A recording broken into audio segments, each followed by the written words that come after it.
Awesome. Thank you, panel. We didn't get a chance to chat beforehand, so I just want to say, feel free to argue amongst each other. Tell me my questions are really bad. Be authentic, and let's just have a cool conversation.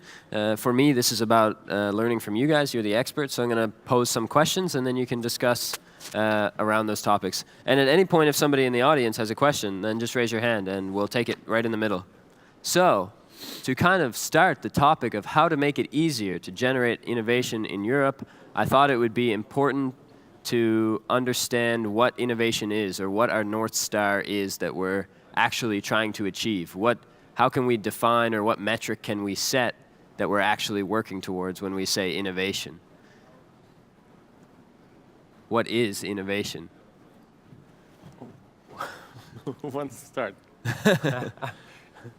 All right, let's start. Creating the new.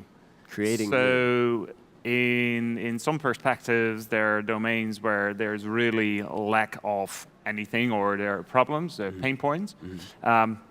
And I think we're living now in a time that with the global challenges, societal challenges, technology might be very helpful. So furthering innovation, creating new applications, new technologies might be very helpful. So creating the new, that would be my definition. Okay. Yeah, I think it's actually quite important to start from the basics, so that the basics needs to be secured, so that we have a first open and diverse society, that we really work hard to maintain that, and we see that this feature is under question in many societies across the globe. Also, I think that there's a need for the trust between the entrepreneurs and the government, and I'm quite happy to say that when last measured amongst the startuppers in Estonia, in the international comparison, Estonia ranked as #1. So we have a large trust amongst the entrepreneurs towards the government, and I'm working very hard to maintain that, and to really make sure that our ecosystem for startuppers remains on the top level across the globe. So I think these basics needs to be secured, and of course, regarding the innovation, there are many issues which I think we can reflect upon, but perhaps others want to join in at the moment. I think you're totally right. It's about basis. You want to grow as many people that want to solve problems in a society as possible. And, you know, like in a perfect world, they're solving problems with a technical base. So it's all about like empowering people to solve problems with new technologies. And the government has an important role in like, you know, setting the ground. But at a certain point in this process, the government has to like, you know, stop getting involved, and let the people like do the business. And Estonia is like probably like the best example I could think of where an ecosystem is setting up the scene for people to grow. And you have so many companies, and probably like the major advantage of the Estonian ecosystem is that you have great role models. Like young people can look up to successful entrepreneurs, and they are striving to achieve the same. I totally agree with all the previous comments, and I believe for all kinds of innovation we need a lot of risk averseness, so we have to create the conditions for it from the public and the private side. So it's really, it's working with uncertainty. If you want to push the limits, you want to create something out of the box, you need to go to unknown, to unmapped territories, so risk averseness from both sides of the society, the government and the private sector. It's definitely, we need to stimulate from the government side, as with Minister here, we represent the government. And if you have those gaps in the market, then we should interfere, and this is something we can work on a lot, and creating the ecosystem, and of course supporting those components that are missing out from the existing ecosystem. So stimulus in those gaps and risk averseness from the political level, and stimulating that from ground up from the education system with entrepreneurship education and technical ability and understanding of what could possibly be done with innovation in the future. So speaking of gaps or maybe roadblocks, what are the major roadblocks within Europe specifically that innovation itself is facing? What are the big problems right now? Well, there's a joke that when Americans innovate, Chinese imitate, then Europeans regulate. So there's a certain amount of truth there. And certain there's a necessity for smart regulation that really drives innovation and growth. But we cannot limit ourselves to regulation only. So for instance, when we regulate the sunlight away, then the plants doesn't grow, but we need the entire ecosystem for the plant growth. So there are certain aspects that Europe is missing today. For instance, how do we attract and activate talent? How do we mobilize the capital? Also, how do we power innovation, and also how do we move in the field of education. So, and also how do we create a sort of positive loop there, so that we evaluate what we are doing and learn from what we are doing, and then try to be better there. So quite a few things that needs to be done in Europe in order to improve our ecosystem. Adding to that, what I found out over the last years also is that there's a lot of technology being developed in all kinds of research centers, at companies, or just entrepreneurs starting from scratch. And what I found out is that a lot of those technologies are looking for money, are looking for talents, but they don't have a problem what fits. So I think driving innovation, and one of the major blocks is, what is it for? Why do we need this type of technology? Now, how can we create applications that are really in need of our societal issues? So then, from coming back again to maybe the first question a little bit, because you said about learning and understanding, if you had to define it like a KPI, how do you actually measure what innovation is? And if we can't measure it, how can we kind of work to crank the wheel and drive it upward? Well, there are certain metrics in all the key areas that I, for instance, and my colleagues here on the stage brought up, and certainly we have to focus on these in terms of capital availability, for instance, or in terms of how we power the innovation, how do we move towards more value creation in the education. So, for instance, how do we really make sure that we are moving on the right direction in the lifelong learning, or we really empower every student, every pupil in terms of ICT skills. So certainly there are key metrics there that we have to track. But in addition to that, I think what we also need is policy innovation, and also to make sure that the government really is really on the level, on the par with entrepreneurs here, and then to bring in some startup mindset also to the government, and I can certainly elaborate on that later on. Yeah, totally agree, but please. Yeah, well, how we measure is really economic return, of course. We want to increase the quality in our society, and this is with economic returns from this innovation, obviously. And it's really how many companies who create innovation we manage to retain in Europe, keeping them here without them leaving to US or being acquired by the US venture capital and so forth. So that's the taxation issue, keeping the talent here. Perhaps stimulus with R&D, R&D job, tax exemptions, something we could really work on as Europe in a holistic manner.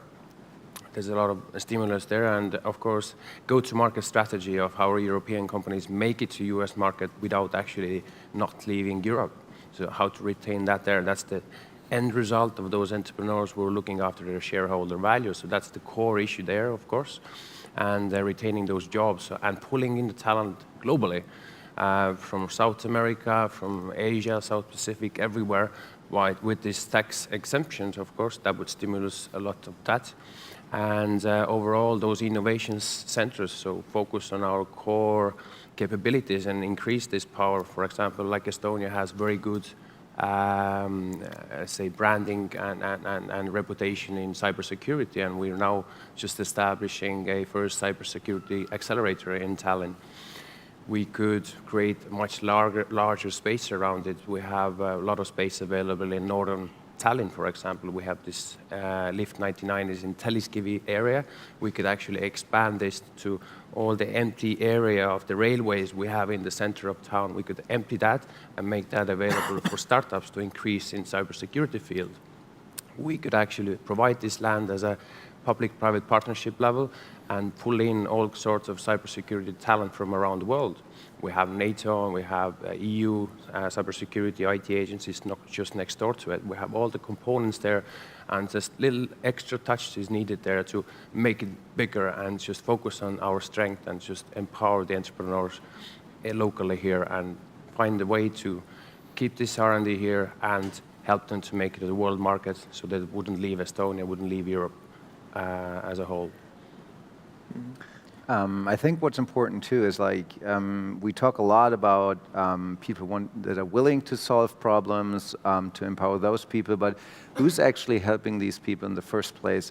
We haven't talked about early angel investors and how to help those people to be successful investors. And that, is part of the ecosystem and role model discussion we had earlier today.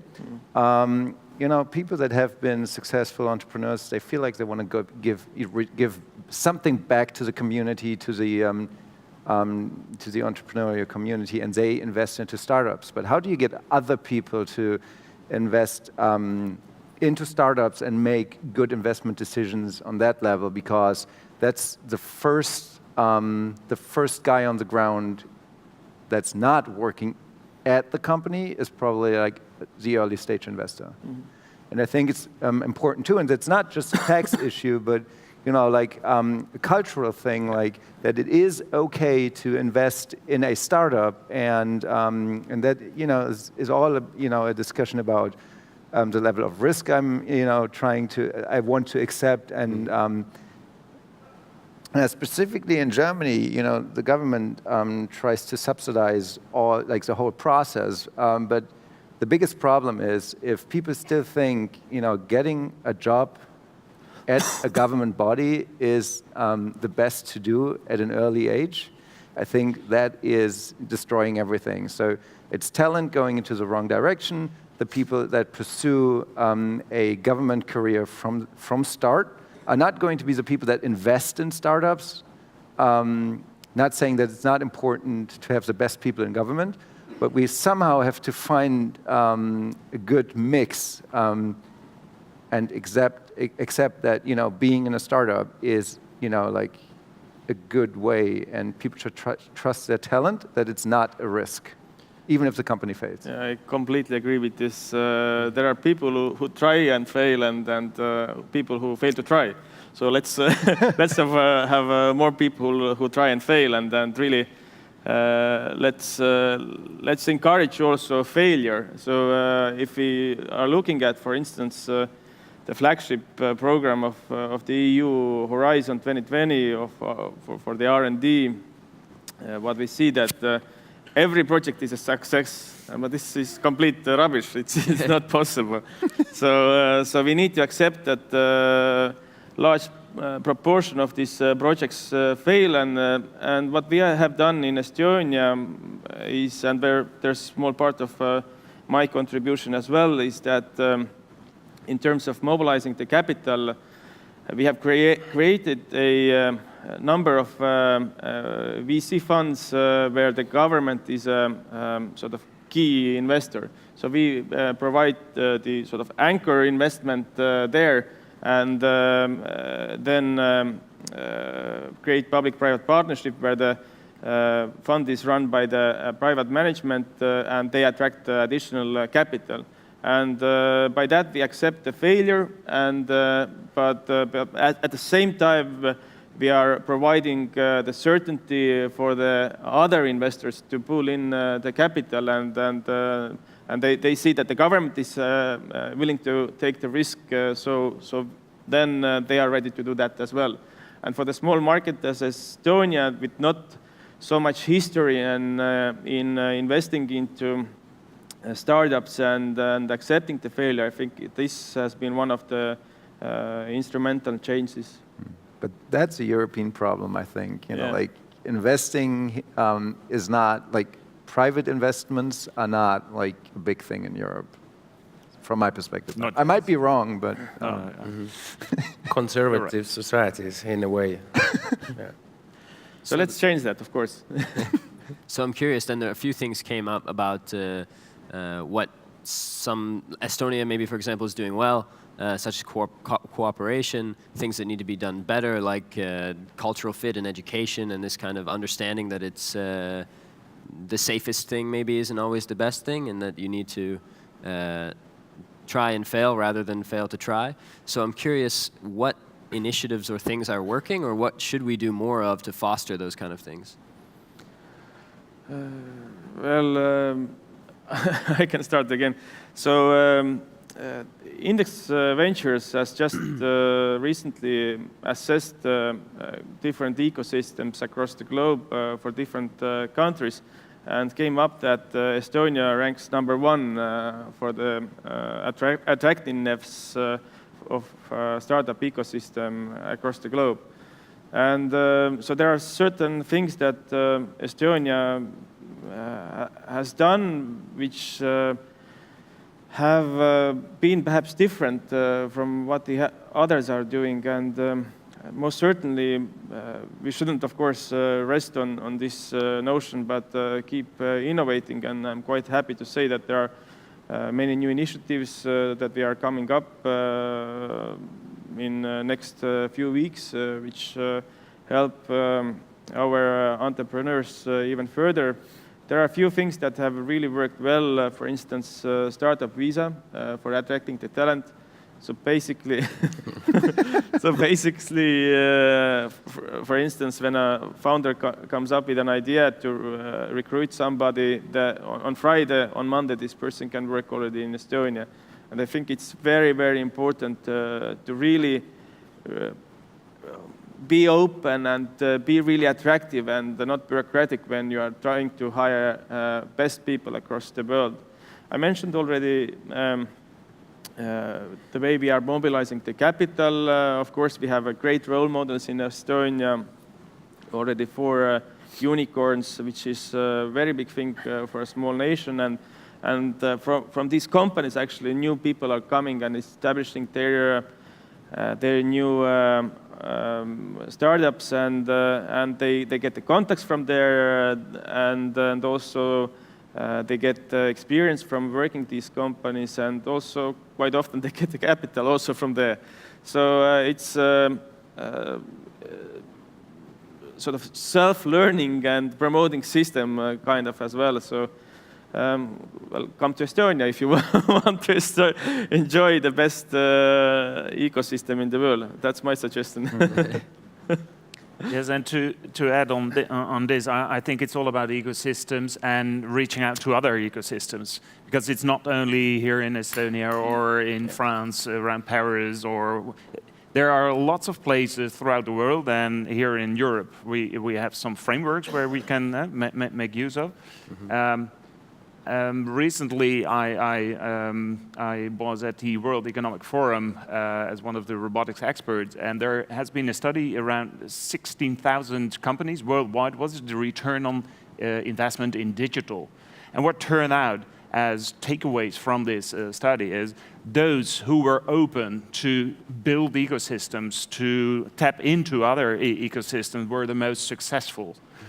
Those were the ones who were attractive to people, to other companies investing together.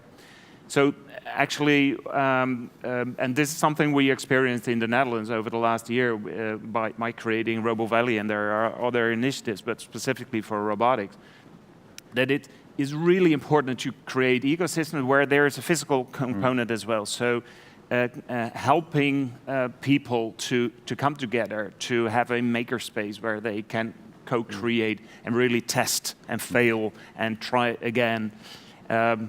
So this is, I think, what's it all about. And then coming back on your KPI and what I've said before, as soon as there is really relevance, societal relevance, there is a lot of attention to those people who are really trying to create new solutions.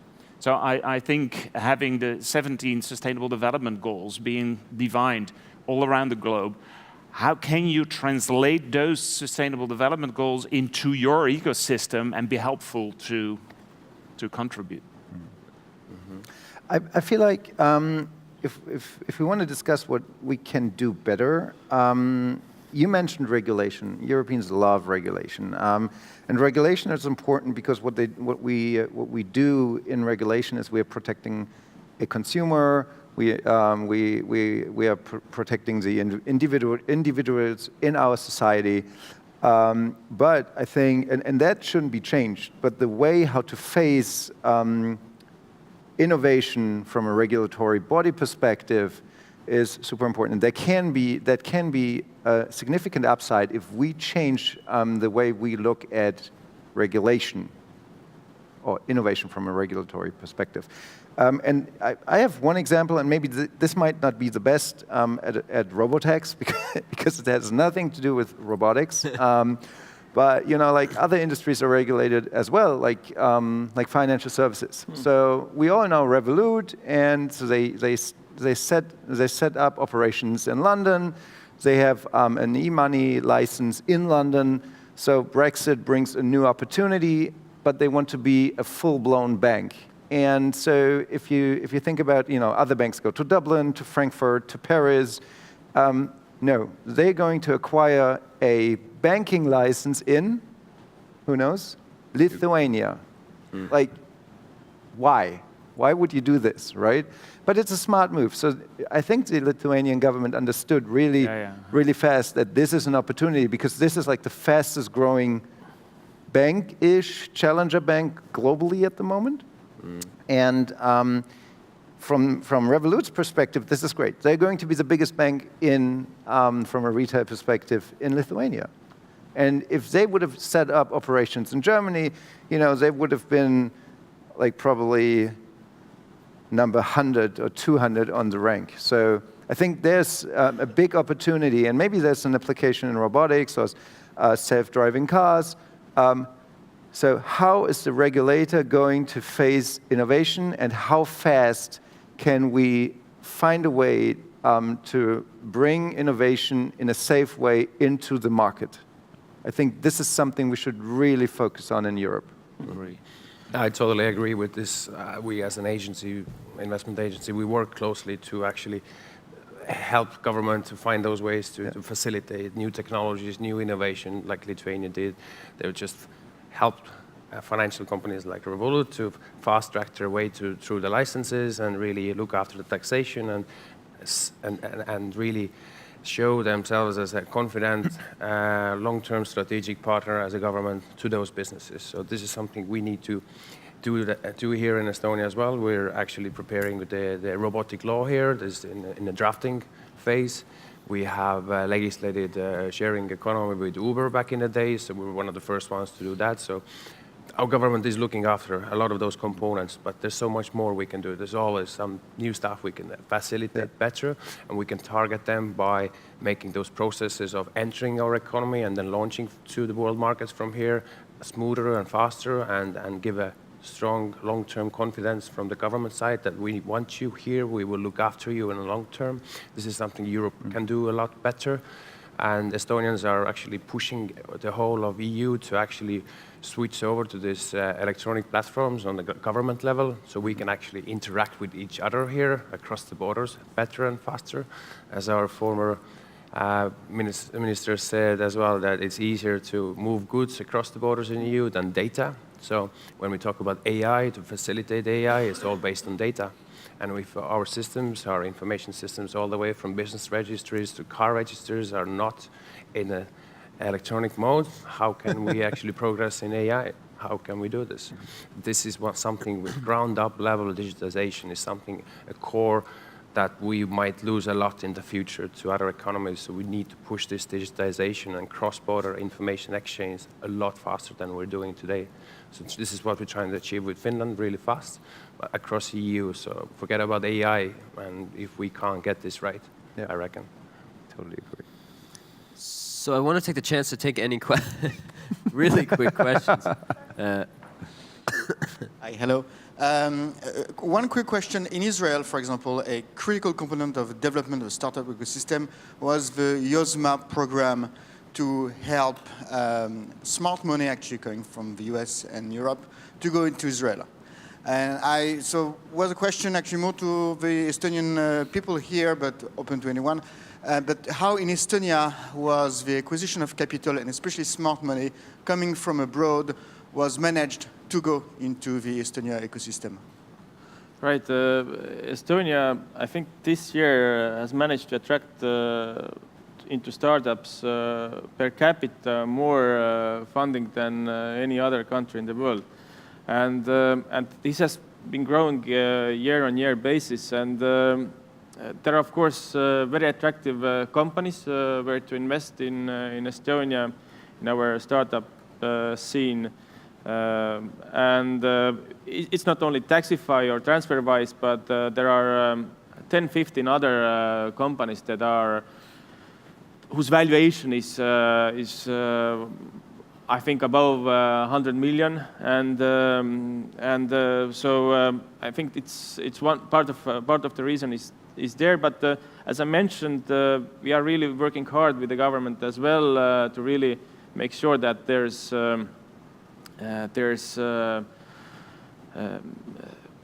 guarantee or investment security, in a sense that we provide like an anchor investment into these investment funds where we really then encourage the private players to come in and contribute into these funds, and then they in turn they generate more value, and so it's a sort of a virtuous circle in a sense. I think these are few critical elements which provide this transfer of funding. But was there just like a seed at start? Because now today there's a great track record, and the track record, of course, brings more money. But at the initial point, and again, I'm just giving the comparison of what happened in Israel. Back in the 1980s, they had a lot of innovation funding program that all just collapsed. And then they came with the YOSMA program, where they insisted on understanding that people in government doesn't know how to invest, so we're going to bring smart money, and we're going to pair that with little VC funds locally. And from that, we're going to grow an ecosystem of VC funds, but close to US VC funds and European VC funds. And from that on, 1993, it really was the start, actually, of what we've seen later on, what we call now Startup Nation. And I was just wondering if a bit of the same regulatory process to acquire smart money, which, as was said, was very different from just government money or different from just money, that is smart money, money managed by entrepreneurs, by people who know how to grow this kind of startup business. If that type of scheme had been developed formally, informally in Estonia, initially like 20 years ago. Regarding Estonia, I don't recall that we have had such instrument. We have had government funding through Estonian Development Fund and Smart Cap, which is still owned 100% by the government, and through which some very successful investments were made. Then, of course, the founders of Skype, they made their own investment arm, and I think they've been really instrumental in creating this really vibrant ecosystem. But I don't recall that we have made like specific efforts to really reach out towards. Many people went to the States, that's true, to the Silicon Valley and so on, but specifically really targeting this, I don't recall that we have done that. Maybe I think VCs are opportunistic. Yep. And so like not just VCs, all types of investors are just opportunistic. So I think no government in the world alone will be able to talk investors to invest in a specific region. That's just not happening. But it's all about track record, right? You just mentioned Skype, Taxify. So I think it's more like back in the days, made in Germany was great if you were talking about engineered goods. Now it's like made in Estonia is like a brand name for successful startups. So just because of the track record, people come here, and more VCs are acting globally now. It's just not European funds, even US funds are actually scouting in Estonia. Why? Because they've been successful in the past in like investing in startups in Estonia. And like, for example, Veriv, right? I mean, that's like the latest success story, I guess. How did that happen? It's like no one was. I think it wasn't the government talking other people to invest money in Estonia. So we have an agency, our agency, investment agency, is looking after to find those smart investments around the world globally. We're more focused, a bit outside the seed investment. So there's a lot of seed investment requirement here, and Startup Ecosystem Manager, Startup Estonia, is kind of looking after that locally here, and then running special trips across the world where this kind of capital could be found. So there are two government-funded agencies trying to find the seed capital as well. And of course, the well-recognized Estonian startup mafia and ecosystem leaders and all those mid-managers, they have a strong network community where they, of course, propose the cool startups that are being born here. And this is the other channel where the seed capital is coming in. And for the ones who are able to travel and so forth, they'll go find their own. And what we also do is we help them, the startup, to get to a foreign accelerators in Berlin or US. And just recently our own Estonians established the accelerator in US. Super Angel did that first one. So that was a really strong requirement that we should do more. That's a good example of our Estonian entrepreneurs are pushing the limits and really going for the big market by establishing a platform right there. So this is something we can actually expand even further. I want to take time for one more question if there is one. Yeah, one here. Arno. Thank you. You were talking about innovation and you only mentioned startups. Now, if you look at the number of patents, for instance, I mean, all the big guys, Ericsson has lots of them, Huawei has now hundreds and thousands of patents. Somehow, we always talk about all these nice and small things, but to make a dent in robotics, you need to have million robots, tiny ones, middle ones, big ones, and you need serious manufacturing industry to build those. Why don't you talk about that at all? Yeah. Same question I will add. This startup ecosystem is very much gold rush, similar to gold rush. So 1% succeed. But later on, Skype is a Microsoft, TransferWise is in London, and so on. So Estonia is investing to this very hard work, but later the money goes to the US or bigger countries. How you actually retain this, the actual money which is produced with Skype goes to Microsoft at the moment. Yeah, we have some employees here, but that's it. Yeah. That's So pretty much same. I think there's two-part question there then. So question one is, why are startups the focus of innovation, or at least in this discussion? And then the other part is, how do we get those TransferWise, Pipedrive, Verif, whoever it is, those companies that are growing really quickly to stay here? And I think it makes sense to address them as separate questions maybe. So maybe firstly, startups. Why are startups the poster child of innovation? Well, if I may,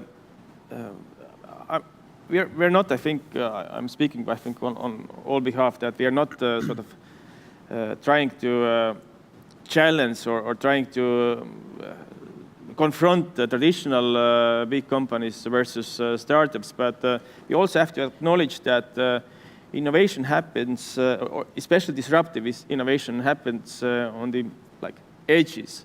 So it wasn't General Motors or BMW who are revolutionizing the motor industry. It's Tesla who's doing that, or it wasn't Time Warner who was revolutionizing the media industry. It's Facebook, Twitter, and we can bring dozens of examples like that. And it always starts on the edges. So it's firstly barely seeable, but then, of course, after some years we can say, well, everybody saw it coming, but it's never like that. So that's why I think there's a need to focus on really disruptive innovation and hard problems. Totally agree. I think traditional organizations, big organizations, are not able to execute on innovation. So it's one of my examples. My previous example was Revolut. Why didn't JP Morgan, Wells Fargo launch a digital bank? I mean, if you think about it, most of the 90% of the features they are offering are traditional banking features. It's just a nice UI UX game. Didn't happen, and they would have been. They tried, but they failed. They failed, yes. Because there's a lot of money going into innovation at corporates, but in some way they're really successful in failing those projects. And if you think about it, they have limitless access to proceeds. And in regulated industries, I mean, for them it would have been so much easier to launch such a project. Didn't happen. I think on that note, unfortunately, we're not going to be able to get to the next question. Did you have a final word? Well, yes, because I think in a way you're right. There is a lot of attention, the poster child for startups. And after the last 5 years, seeing a lot of startups failing themselves as well, and not only because there is a lack of money, but because they are not capable of really building an organization, I think we should shift gears to scale-ups, to those startups who are capable of really growing a company.